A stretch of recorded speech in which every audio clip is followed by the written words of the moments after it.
Assalamualaikum warahmatullahi wabarakatuh.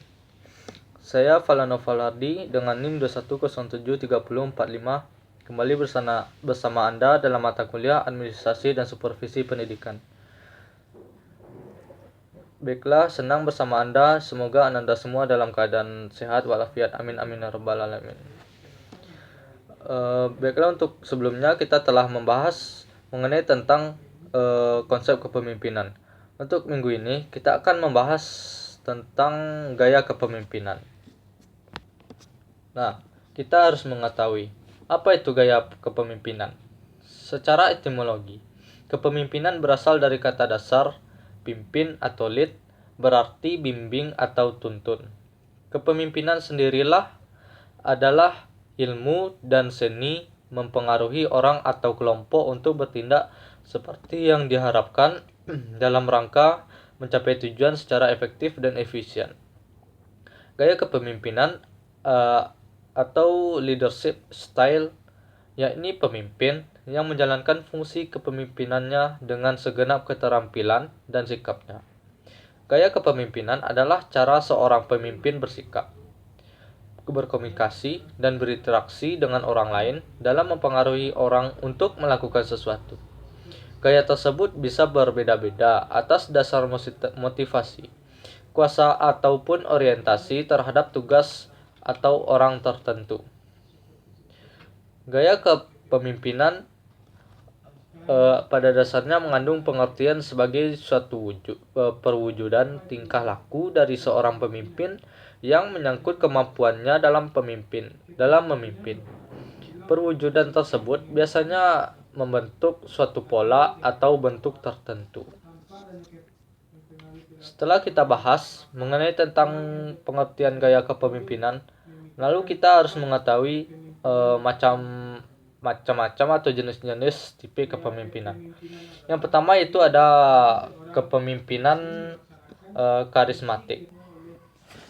Kepemimpinan karismatik itu para pemimpin yang memiliki kepribadian karismatik adalah sosok yang memiliki kepribadian yang kuat, menghargai nilai-nilai positif, dan mampu mengubah arah pandangan karyawannya untuk menjadi lebih baik lagi.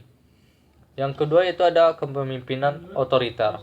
Saat terciptanya kepemimpinan otoriter, bos sebagai pemegang kekuasaan tertinggi akan membuat keputusan, peraturan, dan prosedur berdasarkan pemikirannya. Lingkungan kerja dengan kepemimpinan otoriter sangat bisa diandalkan saat mengambil keputusan, namun tidak memberikan keleluasan kepada para karyawannya atau toppers. Yang ketiga, yaitu kepemimpinan demokratis. Kepemimpinan demokratis akan melibatkan banyak kontribusi karyawan dalam mengambil keputusan. Tipe kepemimpinan ini akan menawarkan komunikasi aktif dua arah antara pimpinan dan karyawannya. Yang keempat, itu ada kepemimpinan delegatif.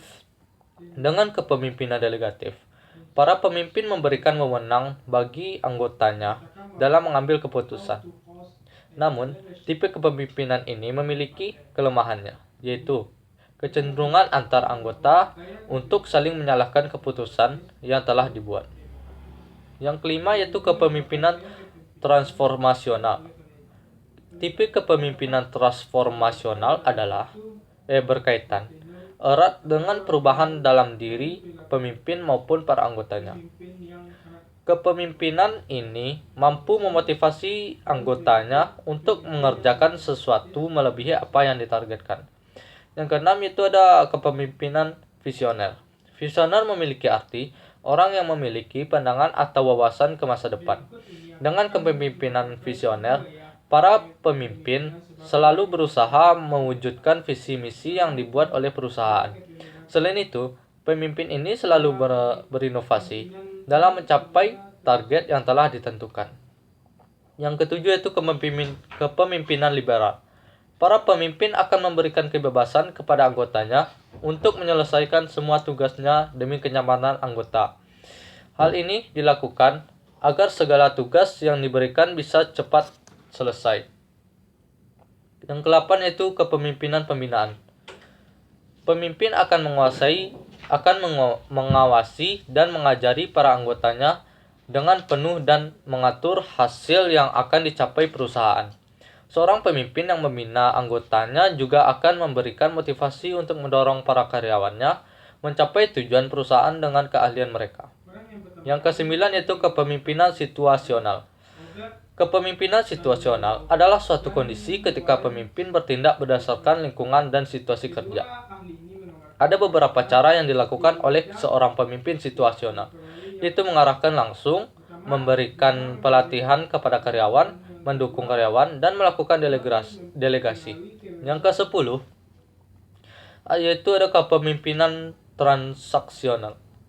Ibarat seorang pembeli, seorang pemimpin transaksional akan memberikan tugas kepada karyawannya. Imbalan karyawan kepada pemimpinnya adalah tugas-tugas yang sudah diselesaikan. Garis komando sudah jelas diberikan dan harus diselesaikan dengan baik. Yang 11 dan yang terakhir yaitu kepemimpinan tim. Pimpinan yang satu ini dibentuk dari hasil diskusi bersama dalam sebuah tim. Seorang pemimpin mampu untuk bekerja sama dengan tim untuk mencapai visi dan misi yang telah disepakati. Lalu, adakah gaya kepemimpinan yang terbaik? Menurut saya ada. Contoh kepemimpinan yang baik itu bertanggung jawab. Contoh kepemimpinan yang baik itu adanya rasa tanggung jawab yang kuat untuk memimpin para anggotanya. Untuk yang kedua yaitu menginspirasi. Yang ketiga, jujur dan berintegritas. Yang keempat, percaya diri. Dan yang terakhir, mudah berkomunikasi. Lalu kita harus mengetahui apa fungsi kepemimpinan. Yang pertama itu memimpin, yang kedua merencanakan, yang ketiga mengorganisasi, yang keempat menyusun staf, yang kelima mengendalikan. Baiklah, hanya itu yang dapat saya sampaikan mengenai tentang gaya kepemimpinan. Saya Felando Faladi, jika ada salah kata maupun kekurangan kata, saya mohon maaf. Saya ingin mengundurkan diri, saya sudahi. Wabillahi taufiq wal hidayah. Wassalamualaikum warahmatullahi wabarakatuh.